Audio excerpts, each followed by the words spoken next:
గారి అరెస్ట్ పట్ల మిమ్మల్ని తీసుకొచ్చి అంటే మీరంతా నిరసన వ్యక్తం చేస్తుంటే పోలీస్ స్టేషన్లో కూర్చోబెట్టారు. దీని గురించి మీ స్పందన ఏంటి? అంటే ఆడవాళ్ళని అరెస్ట్ చేయడం అనేది నిన్న మా అధినేత్రిని అరెస్ట్ చేసిరు. అది కూడా రాత్రి సూర్యాస్తం అయినాక రాత్రి పూట ఒక ఆడపిల్లని ఇంటి నుండి శుక్రవారం రోజు తీసుకొని వెళ్ళిపోయిండ్రు.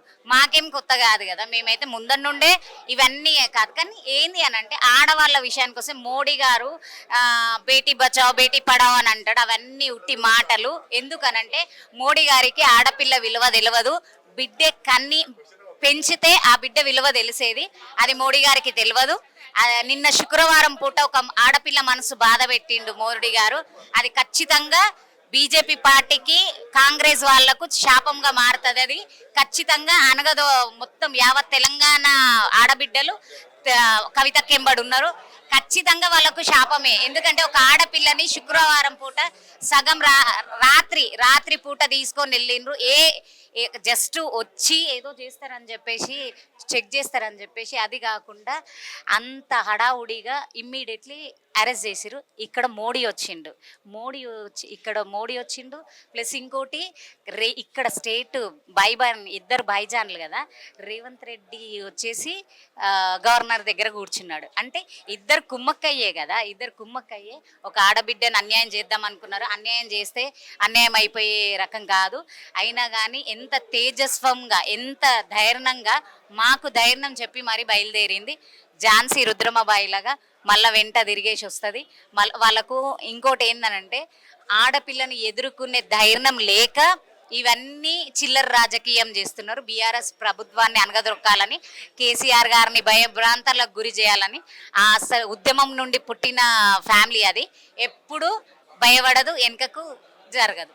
అక్క చెప్పండి, నిన్న సాయంత్రం ఎమ్మెల్సీ కవిత గారిని అరెస్ట్ చేయడం జరిగింది. సో తెలంగాణ రాష్ట్ర వ్యాప్తంగా నిరసనలు వ్యక్తం చేస్తున్నారు. అండ్ మీరు కూడా జాగృతి ట్రస్ట్ తరపున నిరసన వ్యక్తం చేశారు, మిమ్మల్ని ఇక్కడికి తీసుకొచ్చారు. అసలు అరెస్ట్ పట్ల మీరు ఏం చెప్తారు? ఒకటి నేను అడగదలుచుకున్నాను మోడీ గారిని. ఎంతోమంది మహిళలకు అవి చేసాము ఇవి చేసాము చాలా అంటారు. అవన్నీ ఒట్టుకు బూటక కథలు. ఒక మహిళని లక్ష్మీదేవి, శుక్రవారము సాయంకాలం లక్ష్మీదేవి అంటారు.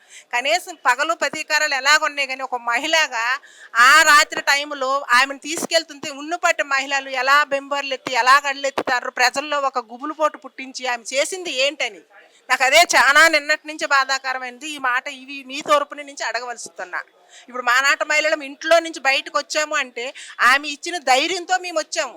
ఆమెని అలాగ తొక్కిస్తే నోరుని ఆమె పవర్ని మా నాటలు మేము ఎలా ధైర్యంగా ఉండి ఇంకా 10 మంది మహిళలకు చెప్పగలుగుతాము. అదే నేను నిన్నటి నుంచి నేను అదే అనుకుంటాను. మేము ఎప్పటి నుంచి చూస్తాము ఆమె నోరుని ఆమెని తొక్కడానికి ఈ పని చేశారు.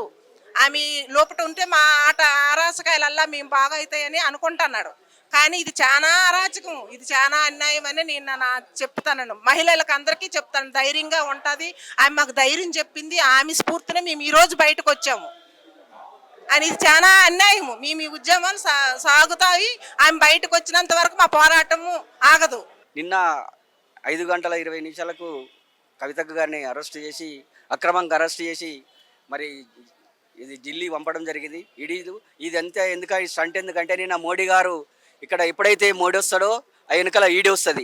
ఆ ఈడీ వచ్చి ఏం చేస్తారు, అరెస్ట్ చేసి ఎందుకు చేస్తారంటే ఎవరైతే వాళ్ళు చెప్పినట్టుంటే వాళ్ళ పార్టీలో కలిస్తే అన్ని కేసులు మాపవుతాయి. వాషింగ్ పౌడర్ నిర్మా చేసుకుంటే క్లీన్ అయిపోయినాక వాళ్ళదైనా పుణ్యతులు అవుతారు.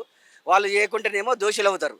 అదే ఇంకా ఎందుకంటే ఆల్రెడీ సుప్రీంకోర్టులో కవితక్క గారు కేసు చేసిరు కాబట్టి ఆల్రెడీ 19 తారీఖు వరకు మనకు ఉన్నది ఆర్డర్ ఉన్నా కూడా అక్రమంగా వచ్చి నిన్న మధ్యాహ్నం 1 గంట నుంచి సెర్చ్ చేసి అక్రమంగా అరెస్ట్ చేసి మొత్తం ఎక్కడెక్కడ చేసి నిర్బంధించి అరాచకాలు సృష్టిస్తారు. ఎలక్షన్స్ అంటే ఎందుకంటే కవితక్క గారిని అరెస్ట్ చేస్తే అంతో కింతో ఇన్ని ఓట్లు చేసి ఒక 4-5 ఎంపీ సీట్లు చేసుకోవచ్చు అనే కాన్సెప్ట్తో నిన్న చేసినది. అంతే తప్ప వేరే లేదు. ఇది కాంగ్రెస్ బీజేపీ కుమ్మక్కై ఇట్లయినా కాంగ్రెస్ కుమ్మక్కై బీఆర్ఎస్కు ఓటు బ్యాంకు తగ్గించి సీట్లు రాకుండా చేయాలనే దాంతో కాన్సెప్ట్తో చేసింది తప్ప వేరేది లేదు. ఎట్లయినా కడిగిన ముత్యంలాగా కవితక్క బయటకు వస్తుంది. కవితక్క గారి ఈడీలకు మోడీలకు భయపడేటువంటి కవితక్క గారు కాదు. ఝాన్సీ రుద్రమాదేవి కవితక్క ఇట్లాంటివి కాదు. ఎందుకంటే వీళ్ళు ఎందుకు చేస్తున్నారంటే కవితక్క బీసీ నినాదం ఎత్తుకొని ఈ స్థానిక సంస్థల ఎన్నికలు కానీ పార్లమెంట్లో కానీ 42% బీసీకి 33% మహిళా రిజర్వేషన్ల గురించి పోరాటం చేస్తున్నారు కాబట్టి మళ్ళీ అరవింద్ గారు నిజామాబాద్లో ఎట్లయినా ఓడిపోతుండు, అక్కడ కవితక్క గారు వెళ్ళి నిజామాబాద్లో క్యాన్వసింగ్ చేస్తే మళ్ళీ అక్కడ అరవింద్ ఓడిపోతాడు, ధర్మపురి అరవింద్ ఓడిపోతాడు, బండి సంజయ్ ఓడిపోతాడు. వీళ్ళు ఎన్నికల స్టంటే తప్ప దీంట్లో ఏం లేదు. 100% కడిగిన ముత్యంలాగా కవితక్క గారు బయటకు వస్తారు. ఎట్లాంటి కేసులకైనా భయపడేటువంటి ప్రసక్తే లేదు.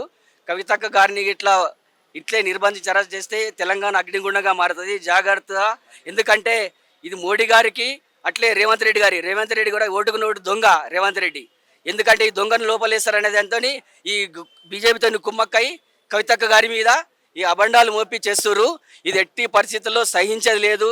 ఎక్కడికక్కడ కాంగ్రెస్ నాయకులు నిలదీస్తాము. తెలంగాణ జాగృతి పక్షాన ఈ డిమాండ్ చేస్తున్నా. ఎట్టి పరిస్థితుల్లో భయపడదు లేదు. జై కవితక్క, జై తెలంగాణ.